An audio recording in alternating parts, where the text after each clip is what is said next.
मौगी से ज्यादा मर्दा ला जाता है। अच्छा। अब मौगी देखती है कि भाई श्रद्धा पूरत बाना है और श्रद्धा पर गर्दा चढ़ाता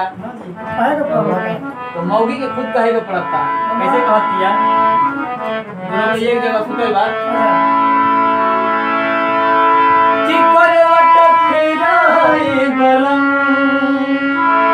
कहते करवट फेरा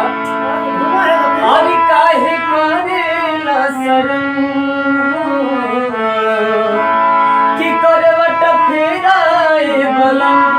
काहे करेला शरम कि करवट फेराए गलम काहे करेला शरम कि अवसर के जवनिया जियान कइदा अवसर के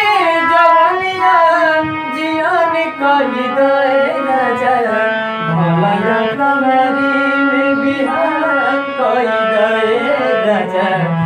भलया कवरी में बिहान कइदा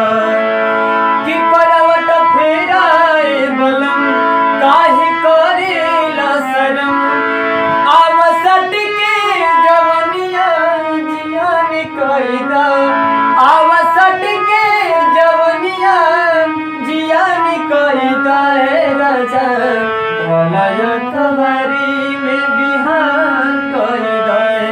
राजा भलया कवरी में बिहान कइदा आगे क्या कहती है अंदर में क्या ले हमरा के जनी तड़ पावा मुआवा जानी मगरी हटा कहती है कि हमरा के ससनावा मत ऐसे हमरा के दोहरी चाहे अपने उसे मत ढकेला कहती है का कि हमरा के जनी तड़ पावा मुआवा जानी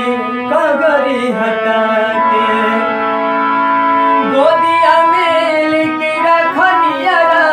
दुलारा तनी पजरा सटा के हमरा के जनी तड़ी पावा मुआवा जनी पगरी हटा के गोदिया में लेके रखनिया दुलारा तनी पजरा सटा के और का कि अपना देहिया के हमके मियान कइदा अपना देहिया के हमके मियान कइदा राजा भलया कवरी में बिहान कइदा राजा भलया कवरी में बिहान कइदा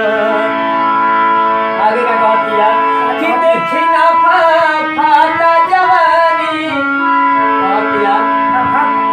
कि बर्दाश्त अब हो तो दाना और कोसी नदी के बांध टूटा था कले कि देखी ना फाटा जवानी दीवानी रहू याद के दीवानी जरता जवानी सैया डाली जरतनी डाली सैया पानी दिलाली कहे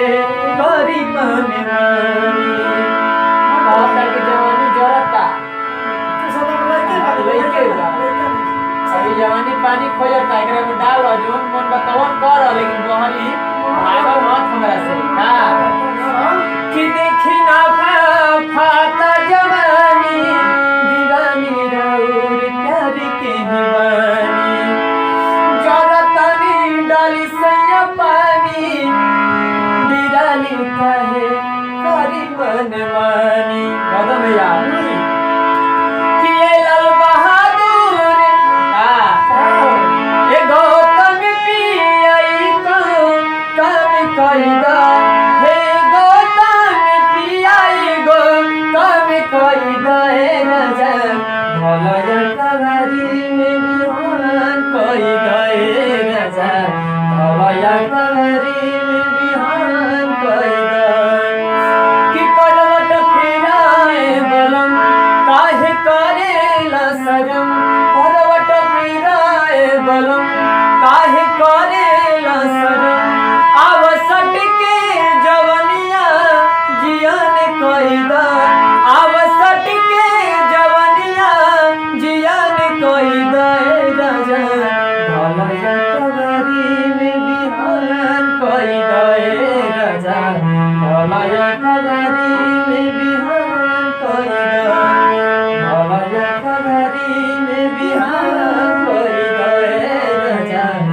लया कबरी